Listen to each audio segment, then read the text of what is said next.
No man can fully grasp how far and how fast we have come. But condense, if you will, the 50,000 years of man's recorded history in a time span of but a half a century. Stated in these terms, we know very little about the first 40 years, except at the end of them, advanced man had learned to use the skins of animals to cover them. Then about 10 years ago, under this standard, man emerged from his caves to construct other kinds of shelter. Only 5 years ago, man learned to write and use a cart with wheels. Christianity began less than 2 years ago. The printing press came this year. And then less than 2 months ago, during this whole 50-year span of human history, the steam engine provided a new source of power. Newton explored the meaning of gravity.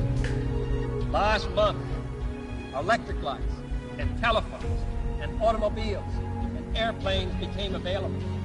Only last week did we develop penicillin and television and nuclear power.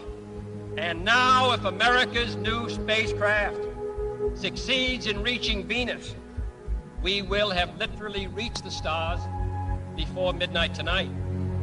This is a breathtaking pace, and such a pace cannot help but create new ills as it dispels old.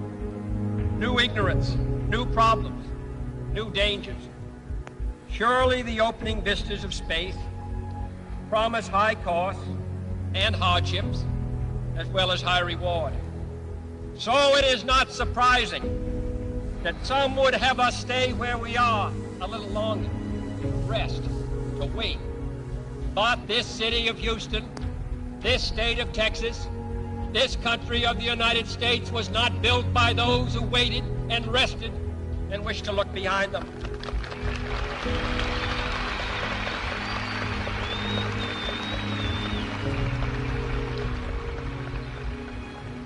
For the eyes of the world now look into space, to the moon, and to the planets beyond.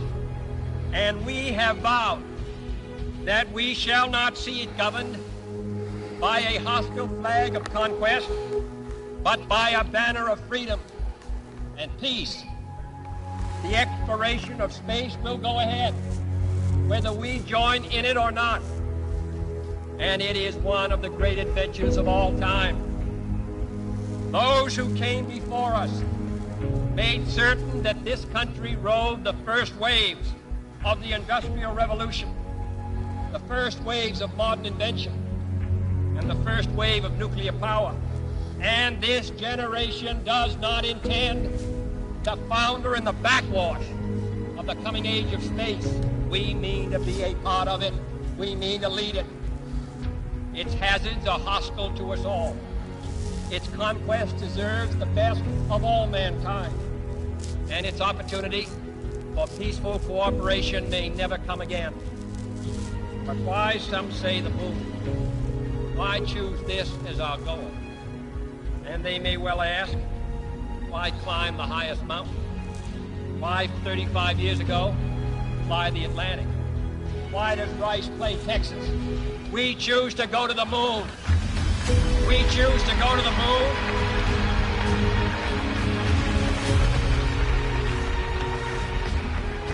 We choose to go to the moon in this decade and do the other things, not because they are easy, but because they are hard.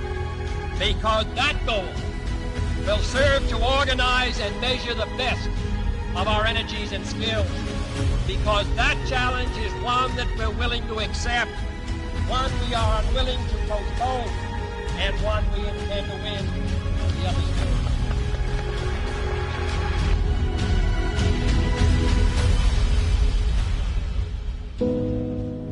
Listen,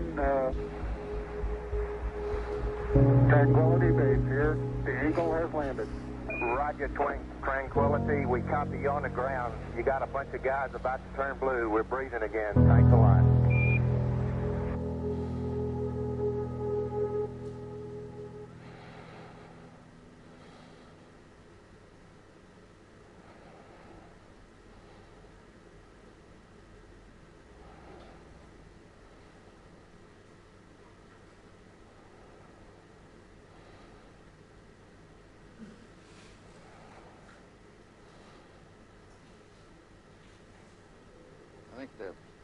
momentous, most memorable thing that I can recall about that particular day was the opportunity while my two friends here were being put into the spacecraft to stand alone by myself out there and look at the rocket in the quietness and see the sun come up and the waves rolling in, and the evidence of the millions of people watching, but nothing specific, and just so quiet, and to realize that indeed such a contrast was going to take place, all the frantic activity preparing the rocket, but it's so quiet up there for me personally, and that in a very few moments we were going to be departing in a great roar and off for a momentous event.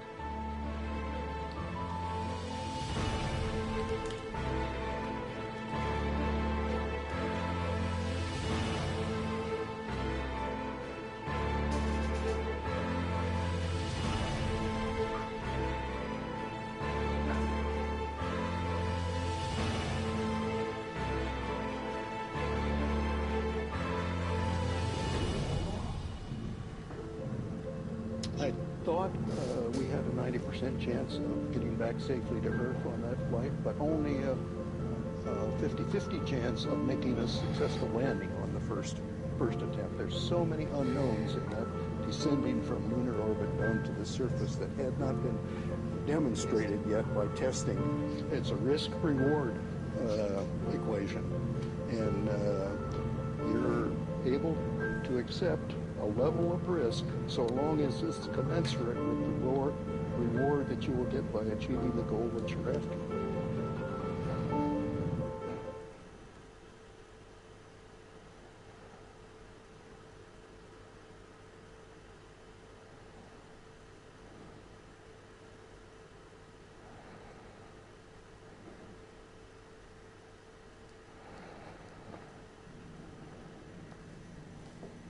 T-minus 1 minute, 35 seconds on the Apollo mission. The flight to land first men on the moon. All indications coming in to the control center at this time indicate we are go. 1 minute, 25 seconds and counting. Our status board indicates the third stage completely pressurized. 80-second mark has now been passed. We'll go on full internal power at the 50-second mark in the countdown. Guidance system goes on internal at 17 seconds, leading up to the ignition sequence at 8.9 seconds. We're approaching the 60-second mark on the Apollo 11 mission. T-minus 60 seconds and counting. We passed T-minus 60. 55 seconds and counting. Neil Armstrong just reported back. It's been a real smooth countdown. We passed the 50-second mark. Power transfer is complete. We're on internal power with the launch vehicle at this time. 40 seconds away from the Apollo 11 liftoff. All the second stage tanks now pressurized. 35 seconds and counting. We are still go with Apollo 11. 30 seconds and counting. Astronauts report it feels good. T-minus 25 seconds. 20 seconds and counting. T-minus 15 seconds. Guidance is internal. 12, 11, 10, 9. Ignition sequence starts. 6, 5, 4, 3, 2, 1, 0. All engine running. Liftoff. We have a liftoff. 32 minutes past the hour. Liftoff on Apollo 11. Tower clear. We got a roll program. Neil Armstrong reporting the roll and pitch program, which puts Apollo 11 on proper heading.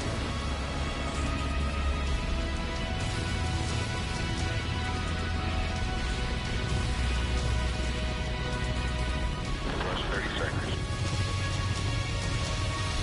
Roll complete and engine provision.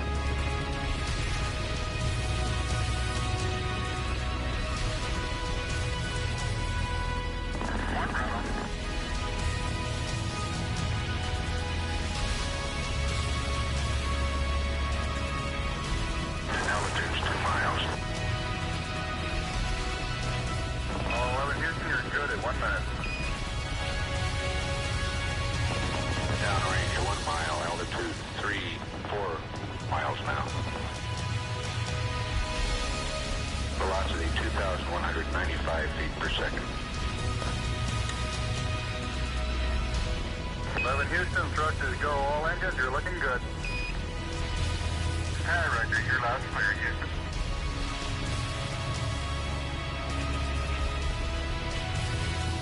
We're through the region of maximum dynamic pressure now.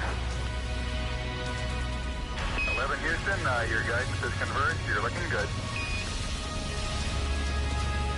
Set 8 miles downrange, 12 miles high. Velocity 4,000 feet per second. Stand by for mode 1, Charlie. Mark, mode 1, Charlie. 1 Charlie. Cliff Charlesworth taking a staging status. This is Houston, you are go for staging. Tower's gone. Roger, tower.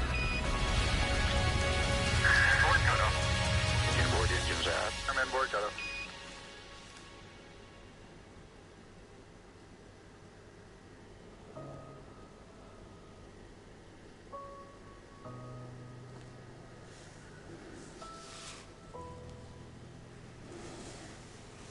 Houston, be advised the visual is go today. This is Houston, roger out. Yeah, he finally gave me a window to look out.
I think certainly to go as far away as the moon and look back on the Earth certainly does affect your perspective. And then when you see it, tiny as your thumbnail held out in front of you at arm's length, that sort of gets your attention. A beautiful sight, tiny, pristine, blue and white, very fragile-looking object, shining like a beautiful little headlight out there in the black velvet of space.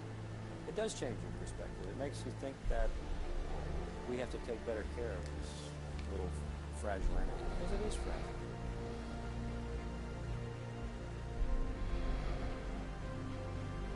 Apollo 11, this is Houston. Slightly less than 1 minute to ignition, and everything is go. Roger, Apollo 11's go.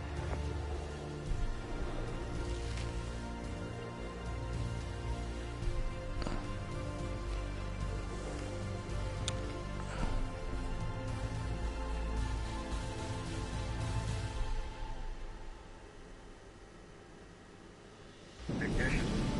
We confirm ignition, and the thrust is go.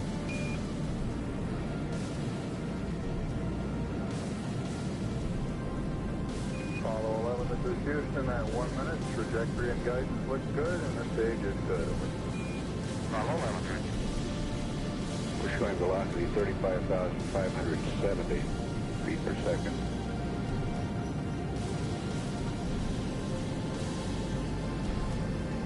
Apollo 11, this is Houston. Around 3.5 minutes. You're still looking good. Your predicted cutoff is right on the nominal. Roger, Apollo 11's go.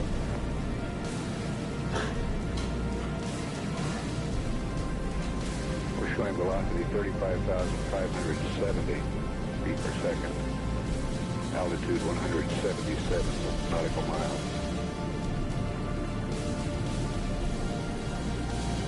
Apollo 11, this is Houston. You are go at 5 minutes. Roger, Apollo 11's go.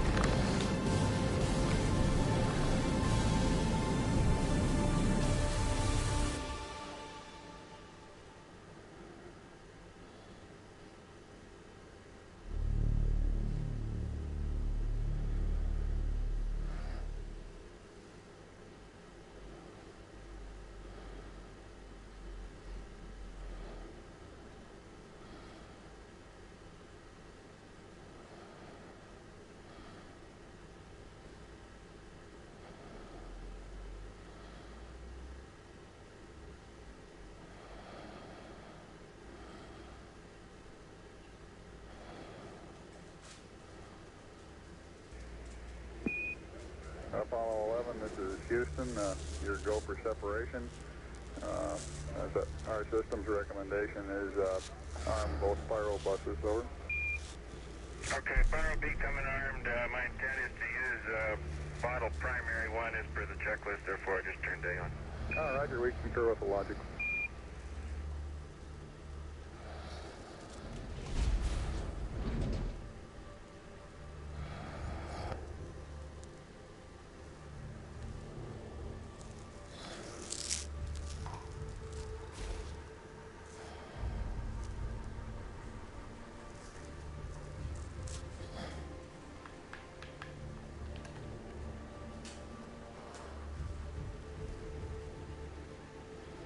Okay, we got the Eagle in view.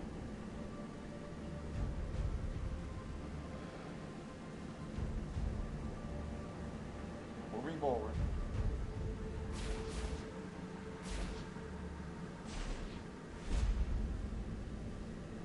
10 meters.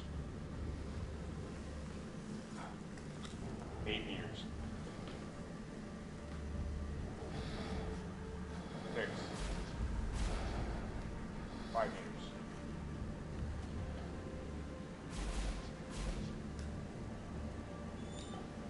3.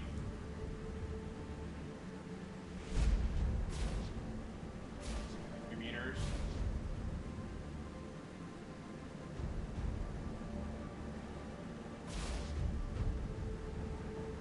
1 meter.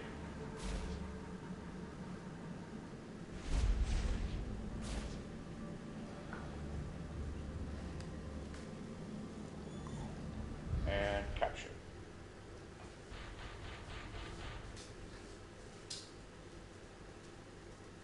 Apollo 11, this is Houston. Radio check, over. Roger, we've got the high gain locked on now, I believe. Auto tracking now. Okay, you're coming in loud and clear, but Mike is just barely readable. Hello, it's Neil. How are you reading, Mike? Loud and clear now, Mike, and we understand that you are docked. That's affirmative. Houston, we're ready for LEM ejection. Roger, go for LEM ejection. Thank you.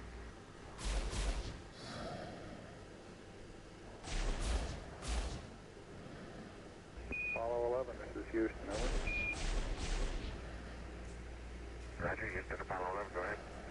Roger, could you give us some comments on how the transposition and docking went, over? Yeah, I thought it went pretty well, Houston, although I expect I used more gas than I've been using in the simulator. Except for using a little more gas, and I've looked at your numbers on that. Everything went nominally. This is Houston. Roger, we copy.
Eagle, Houston, the alignment and the initialization look good to us, over.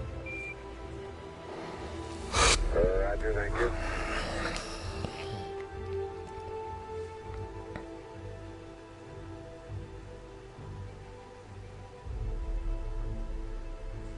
Eagle, Houston, would you have Columbia go to the high gain, yaw 0, pitch -20, over?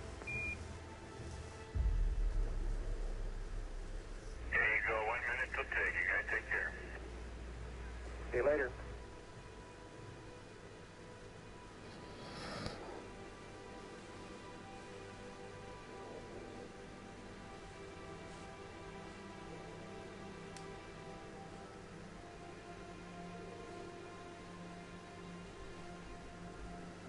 Apollo 11, Houston, we are go for undocking, over.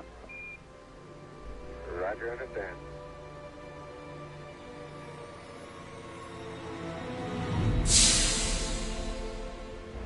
Roger, Eagle, undock. Roger, how does it look? The Eagle has wings. Roger.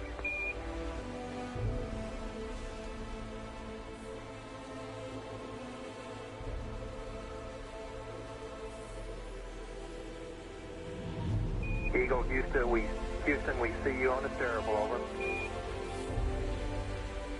I do believe you got thrusters on board that vehicle. Okay, you've got it. Do it, data. Roger, let us know when you're ready to copy. We have a DOI pad and a PDI pad, over. Guidance says we're go. Coming up on 5 minutes to ignition. Gene Kranz getting a go, no-go for descent. Okay, all flight controllers, I'm going around the horn. It's going to make your go, no-goes based on the data you have prior to LOI. Let's see, we got it back. Give it a few seconds. We're going, fine. Okay, retro, go. Vital, go. Guide, go. Control, go. Telcom, go. Ginsey, go. Decom, go. Surgeon, go. Capcom, we're go to continue PDI.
How you doing, Neil?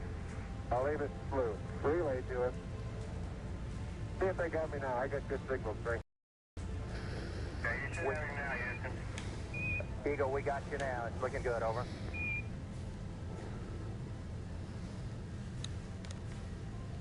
Eagle, Houston, out to yaw around angle S-band pitch, -900, yaw, +18.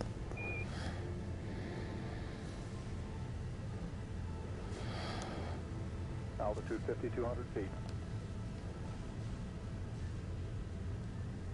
Manual attitude control is good. Roger, copy. Altitude 4,200. Houston, you're a go for landing, over. Roger, understand. Go for landing. 3,000 feet. Stop alarm. 1201. 1201. Roger, 1201 alarm. We're go, same type, we're go. 2,000 feet. 2,000 feet. Into the ag, 47 degrees. Roger. 37 degrees. Eagle looking great, your go. Altitude 1,600. 1,400 feet, still looking very good. Roger, 1202, we copy it. 35 degrees. 35 degrees. 750, coming down to 23. 700 feet, 21 down, 33 degrees. 100 feet down at 19. 540 feet down at 30, and at 15.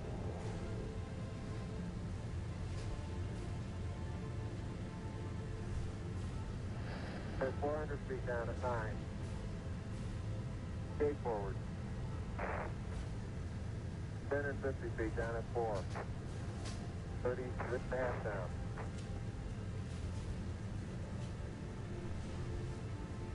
They're tagged on horizontal velocity. 300 feet down, 3.5. 47 forward. On 1.5 down. 70.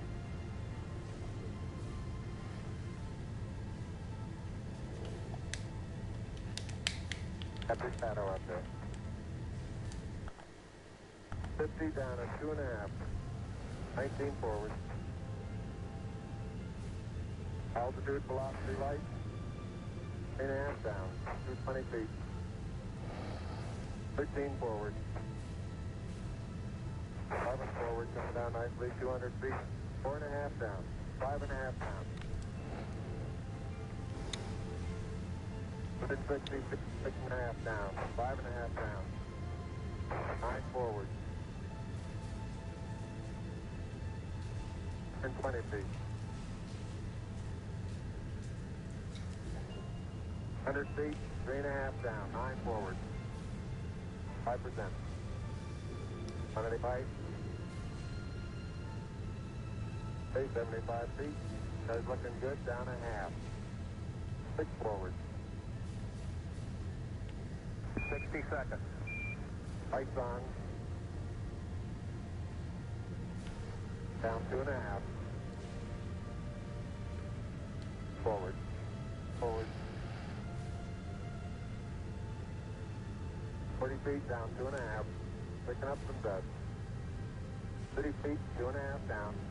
Straight shadow. 4 forward. 4 forward, drift into the right little. Down a half. 30 seconds. Forward. Contact light. Okay, engine stop. ATA at a descent. Post control, both auto, descent engine command override off. Engine arm off. 413 is in. We copy you down, Eagle. Houston,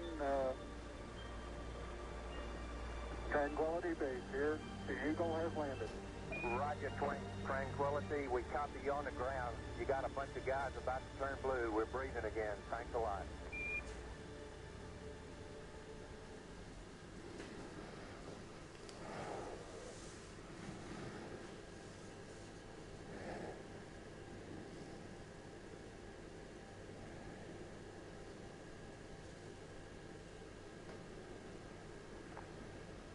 I'm at the foot of the ladder. The limb footbeds are only depressed in the surface about 1 or 2 inches. Although the very, very fine grained as you get close to it. It's almost like a powder. Ground mass is very fine. I'm going to step off the limb now. That's 1 small step for man, 1 giant leap for mankind. As the surface is fine and powdery, I can pick it up loosely with my toe. It does adhere in fine layers, like powdered charcoal, to the sole and insides of my boot. I only go in a small fraction of an inch, maybe an eighth of an inch, but I can see the footprints of my boots and the treads and the fine sandy particles. Yeah, this is good.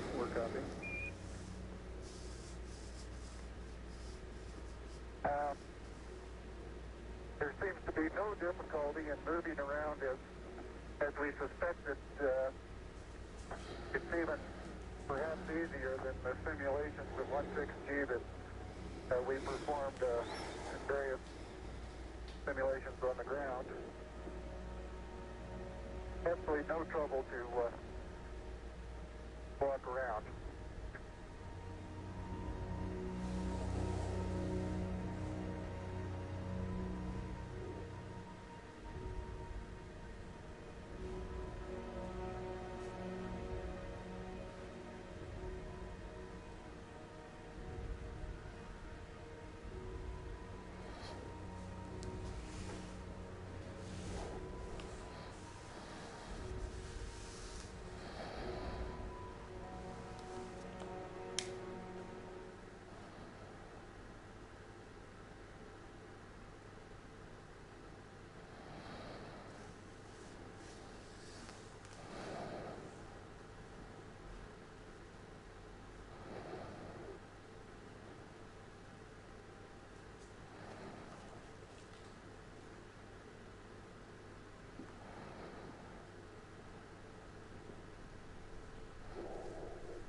Neil and Buzz, the President of the United States is in his office now and would like to say a few words to you. Over.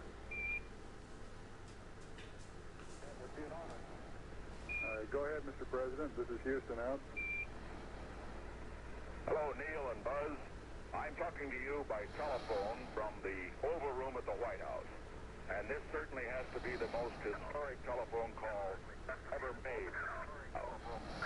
I just can't tell you how proud we all are of what you do. For every American, this has to be the proudest day of our lives. And for people all over the world, I am sure they too join with us in recognizing what an immense feat this is. Because of what you have done, the heavens have become a part of man's world.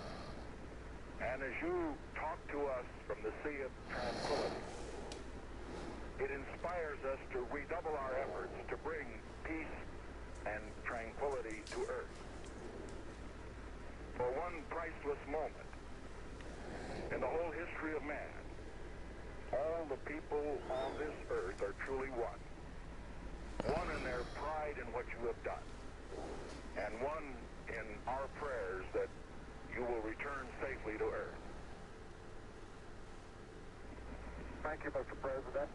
It's a great honor and privilege for us to be here representing not only the United States, but man of peace of all nations, and with interest and a curiosity and